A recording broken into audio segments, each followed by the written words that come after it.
A'udzu billahi minasyaitonir rajim. Bismillahirrahmanirrahim. Assalamualaikum warahmatullahi wabarakatuh.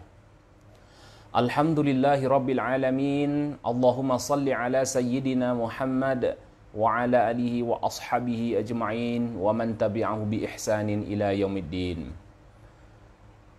Ashhadu an la ilaha illallah wahdahu la syarika lah wa ashhadu anna Muhammadan abduhu wa rasuluhu la nabiyya ba'dah, amma ba'd.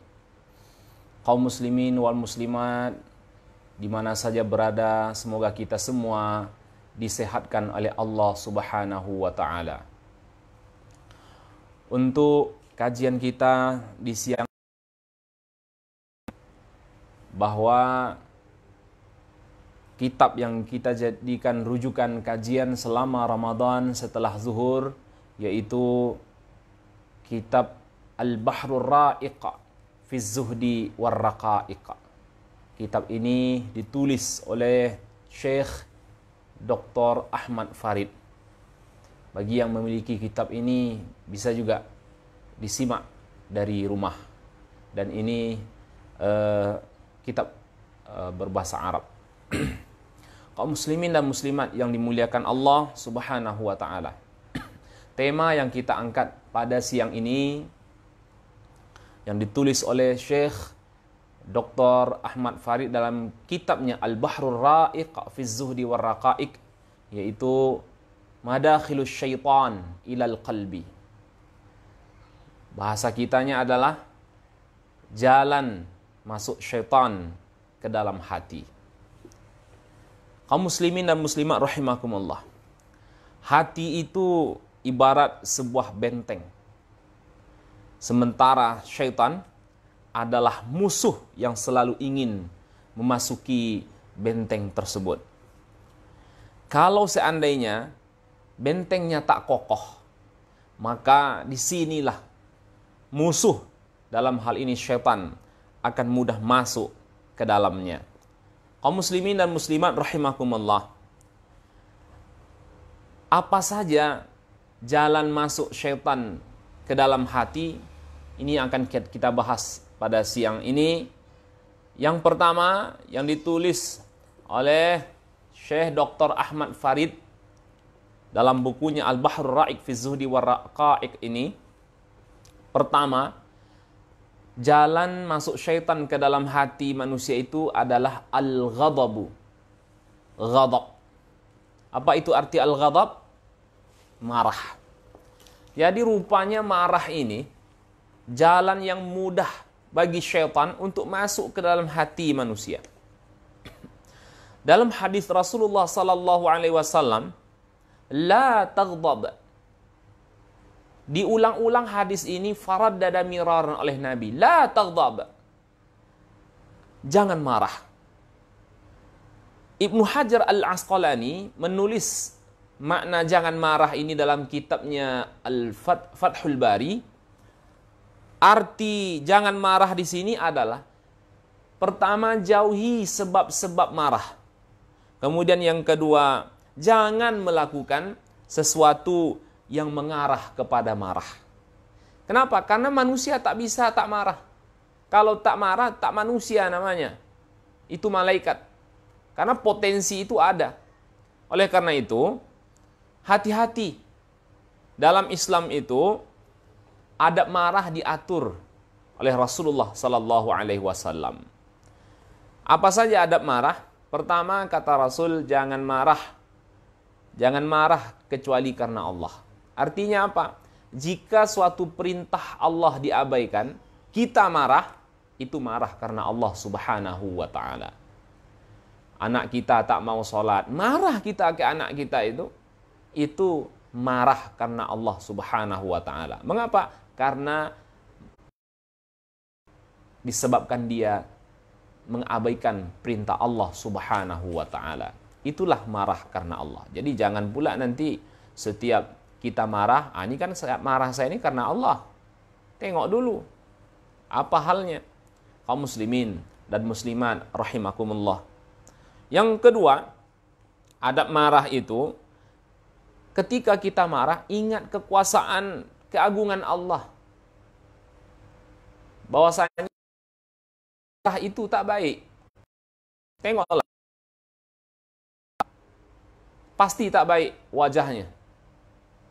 Kalau ada suami marah ke istrinya, istri marah ke suaminya, atau yang lainnya, coba ambil kamera, difoto, atau direkam. Pasti tak baik. Karena beginilah buruknya marah. Ya. Kaum muslimin rahimakumullah. Oleh karena itu, ingat ini. Tak baik marah itu. Kondisi seseorang yang marah itu tak baik. Bentuknya tak baik. Pasti jelek. Kemudian yang ketiga, adab marah itu dalam Islam harus ditahan.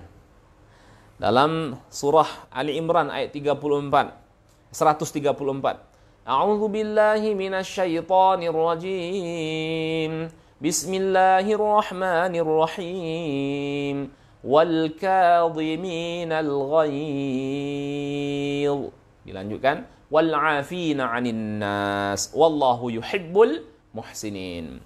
Nah, jadi yang jadi titik poinnya adalah wal kadhiminal ghaidh. Orang-orang yang mampu menahan amarahnya. Ada orang bertanya, kalau kita tahan marah itu sakit jantung kita, Ustaz. Saya carilah artikel ilmiah tentang bagaimana menahan marah ini. Ada ditulis oleh Robert Anderson. Dia tulis suatu penelitiannya. Rupanya orang yang marah, begitu dia tak menahannya, maka ada suatu zat racun yang meningkat dalam tubuh ini, yang mengakibatkan imun tubuh kita ini menurun. Dan ini diteliti, dia carinya orang yang suka marah. Jadi orang lagi marah, dia cari dan dia minta air ludahnya. Coba bayangkan, seperti ini dia meneliti. Luar biasa penelitiannya ini. Bukan hanya dia dapat penghargaan, tapi malah dia dimarahin orang. Tapi akhirnya dia terus-menerus mencari orang marah, kondisi marah, dan diminta air ludahnya. Dan dimasukkan ke dalam jarum suntik. Dan disuntikkan ke anak ayam. Sebesar ini. Anak ayam. Kemudian, setelah disuntikkan, apa yang terjadi? 15 menit kemudian anak ayam itu mati. Tidak ada dicampur dengan obat apapun. Murni air ludah orang yang marah. Terus ada lagi yang hebat marahnya. Setelah orang itu marah, minta air ludahnya. Kemudian dia ambil air ludahnya. Dia minta, dia masukkan ke dalam jarum suntik. Kemudian disuntikkan ke anak ayam. Dan anak ayam itu 5 menit kemudian mati. Kesimpulan dia, berulang-ulang dia lakukan, akhirnya dia berkesimpulan, semakin orang marah, semakin meningkat. Ada sesuatu zat racun tubuh yang itu kalau dia marah, naik. Dan kalau naik, maka imun tubuh manusia itu menurun. Na'udzubillah.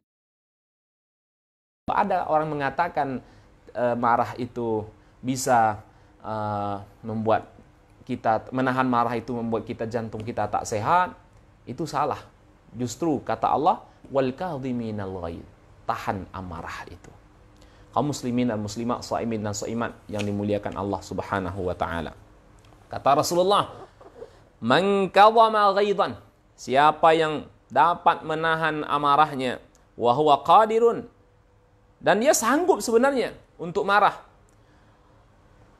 ayyamfidahu da'ahu Allah azza wa jalla ala ru'usil khalaq yaumal qiyamah. Orang yang seperti ini nanti Allah akan memanggilnya di hadapan segenap makhluknya, dan Allah suruh hatta yukhayyirahu Allah minal huril 'ain yuzawwijuh minha ma syaa. Allah suruh. Jadi dipanggil nanti di yaumil mahsyar, orang yang mendapat menahan amarahnya Allah panggil, kemudian Allah suruh, coba kamu pilih bidadari mana yang ingin kamu bawa, yang ingin kamu pilih, silahkan. Masya Allah, luar biasa. Inilah yang disampaikan oleh Rasulullah, keutamaan menahan amarah di akhirat nanti. Kalau di dunia kita membuat kita sehat. Kemudian yang keempat, adab marah itu adalah berlindung kepada Allah ketika marah. Kata Rasul, idza ghadaba ar-rajul, apabila seseorang itu marah, faqala, maka ketika itu dia ucapkan a'udzubillah. A'udzubillah. Berarti kita beristi'adzah, minta lindung kepada Allah. Sakana ghadabah, kata Nabi. Maka insya Allah niscaya akan reda kemarahannya itu. Kaum muslimin dan muslimat rahimakumullah, memang sulit ya. Ketika marah langsung baca a'udzubillah. Kadang-kadang kita marah itu lupa. Tapi inilah Islam.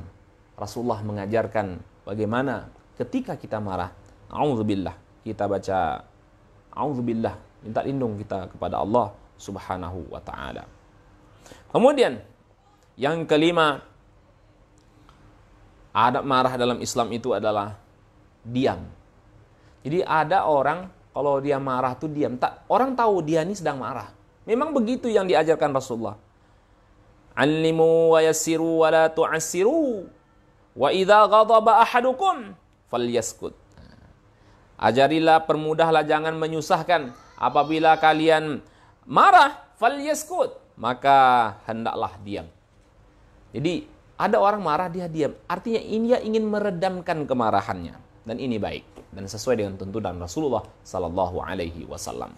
Kemudian yang keenam, adab marah itu mengubah posisi marah. Mengubah posisi ketika marah. Kata Rasul, idza ghadaba ahadukum, apabila kalian marah wa huwa qa'im, kalian sedang berdiri, falyajlis, maka dibawa duduk. Fa in zahaba anhul ghadab, kalau belum juga marah itu hilang ketika duduk, maka falyattaji', bawa berbaring. Nah, ini dia. Ini merubah posisi ketika sedang marah. Ketika kita berdiri itu luar biasa. Karena marah ini dari syaitan. Ketika kita marah, ketika berdiri, itu luar biasa. Bisa memuncak marahnya, bawa duduk. Ketika duduk juga tidak bisa, bawa berbaring. Luar biasa dalam Islam. Supaya tidak masuk syaitan lewat marah ini. Kemudian, yang kedelapan, yang ketujuh, adab marah itu berwudu atau mandi dan semisalnya. Hadis Rasulullah, marah itu dari syaitan. Dan syaitan itu diciptakan wa khuliqa minan nar, diciptakan dari api. Nah, ketika marah kata Nabi, maka falyatawadda, berwudulah. Tak mau juga mandi. Kalau masih marah juga, itu ada masalah dalam jiwanya. Perlu dicek ke psikiater, psikolog. Kaum muslimin dan muslimat rahimakumullah. Kemudian yang kedelapan, adab marah itu banyak-banyak kita memberi maaf kepada orang lain dan bersabar. Memang ini sulit, tetapi luar biasa yang didapatkan bagi orang yang sabar dan mampu memberikan maaf kepada orang lain. Kemudian yang kesembilan, jangan membalas keburukan dengan keburukan kepada orang lain. Kaum muslimin dan muslimat yang dimuliakan Allah Subhanahu wa taala. Jadi ini pintu yang pertama. Jalan masuk syaitan ke dalam hati manusia ini adalah melalui al-ghadab, marah. Sakingnya ini penting, ada dibuat dalam Islam itu adabul ghadab, adab marah. Supaya apa? Supaya kita bisa menjaga kalau suatu saat kita marah, bisa kita cegah yang seperti yang sudah kita sampaikan tadi. Kaum muslimin dan muslimat rahimakumullah. Kemudian pintu yang kedua, jalan masuk syaitan ke dalam hati manusia yang ditulis oleh Syekh Dr. Ahmad Farid dalam bukunya Al-Bahrul Ra'iq fi Zuhdi war Raqa'iq ini adalah wa min abwabihi, dan pintu yang ketiga ya al-hasad. Pintu yang kedua wasyahwat, yaitu syahwat. Apa itu syahwat? Syahwat itu artinya adalah keinginan manusia ingin memiliki sesuatu. Itulah syahwat. Jadi bukti dia manusia punya syahwat. Dalam surah Ali Imran ayat 14 Allah mengatakan, Zuyyina lin-nasi hubbus syahawati minan nisa' wal banin wal qanatiril muqantarah minaz zahabi wal fiddah wal khaylil musawwamati wal an'ami wal hars. Kata Allah dalam ayat ini, manusia itu sudah dihiasi Allah dengan syahwat, keinginan memiliki sesuatu. Apa saja? Hubbun nisa, mencintai pasangan. Namanya manusia, syahwatnya pasti ingin mencintai pasangan. Laki-laki mencintai perempuan, perempuan mencintai laki-laki. Itu sudah kadratnya. Dikasih Allah. Kemudian, hubbul mal. Siapa yang tak ingin kebun yang luas, emas yang banyak? Siapa yang tak ingin kuda pilihan? Dulu kuda pilihan, kalau sekarang kendaraan pilihan. Siapa yang tak ingin? Kenapa? Karena itu syahwat. Keinginan manusia ingin memiliki sesuatu. Kemudian hubbul walad al-banin, mencintai anak. Siapa yang tak sayang kepada anak? Siapa yang tak ingin punya anak? Tapi ingat kata Allah, dzalika mata'ul hayatid dunya. Itu semua mata'ul hayatid dunya, kesenangan hidup di dunia. Artinya apa? Kalau tak pandai kita mengelola hubbun nisa, hubbul mal, hubbul walad ini yang Allah kasih, maka bisa-bisa kita lebih hina daripada binatang. Na'udzubillah, summa na'udzubillah min dzalik. Oleh karena itu, syahwat harus diiringi dengan keimanan. Siapa yang tak ingin di siang Ramadan ini kita makan? Siapa yang tak ingin, yang tak haus di siang Ramadan ini? Kita tahan itu semua. Kita tahan supaya apa? Supaya kita mendapat ridha Allah Subhanahu wa ta'ala. Siapa yang tak ingin marah kalau ada sesuatu di siang Ramadan ini? Tetapi kita tahan itu. Kenapa? Karena marah, syahwat, madakhilus syaitan ilal qalbi. Itu jalan masuk syaitan ke dalam hati manusia. Kaum muslimin dan muslimat rahimakumullah. Oleh karena itu, wallahu indahu husnul ma'ab, kata Allah. Allah husnul ma'ab, sebaik-baik tempat kembali. Bapak Ibu jamaah kaum muslimin wal muslimat rahimakumullah subhanahu wa ta'ala.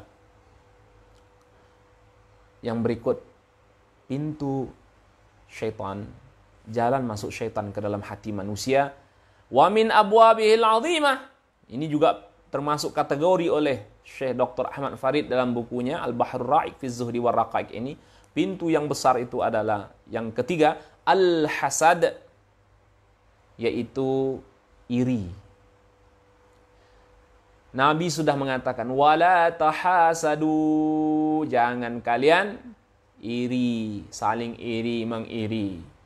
Orang yang iri ini adalah orang yang tidak percaya dengan karunia yang diberikan Allah kepada makhluknya. Akidah kena. Makanya, iyakum wal hasad. Jauhi oleh kalian iri. Kenapa? Karena yakulul hasanat. Karena hasad itu bisa memakan kebaikan-kebaikan. Artinya apa? Yang kebaikan yang sudah kita buat hilang. Hilang semuanya. Karena apa? Karena iri itu. Iri ini karakter manusia. Jika tidak kita iringi dengan keimanan yang baik, maka bisa terjebak kita dengan sifat iri ini. Nengok orang punya kelebihan, iri. Tengok orang punya, diberikan Allah sesuatu yang lebih baik dari dia, iri. Ini bahaya. Penyakit iri ini. Kita pernah mendengar sejarah Nabi Yusuf. Sampai Nabi Yusuf ini dimasukkan ke dalam sumur. Itu karena iri. Ya. Kenapa? Syaitan masuk. Apa kata syaitan? Kamu tengok enggak, saudaramu Yusuf sangat sayang ayahnya kepada dia dibandingkan kalian. Nah, akhirnya mereka bawalah Yusuf ini pergi berburu. Kemudian di suatu tempat dia masukkan Nabi Yusuf ini ke dalam sumur. Beginilah dahsyatnya iri. Cepat syaitan itu masuk ke dalam hati. Na'udzubillah, summa na'udzubillah min zalik. Kaum muslimin wa muslimat rahimakumullah. Ini saja yang bisa saya sampaikan dalam waktu yang sangat singkat.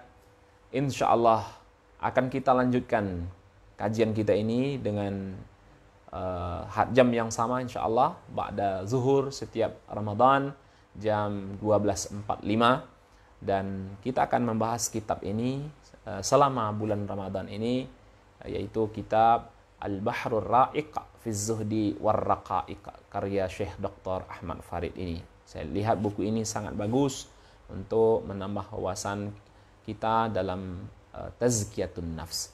Demikian, mohon maaf lahir batin. Terima kasih atas like dan share-nya. Mudah-mudahan barokah. Mudah-mudahan kita juga berdoa kepada Allah. Allah angkat, Allah hilangkan wabah yang sedang melanda negeri kita saat ini. Demikian, subhanakallahumma bihamdik, asyhadu an la ilaha illa anta, astaghfiruka wa atubu ilaik. Wassalamualaikum warahmatullahi wabarakatuh.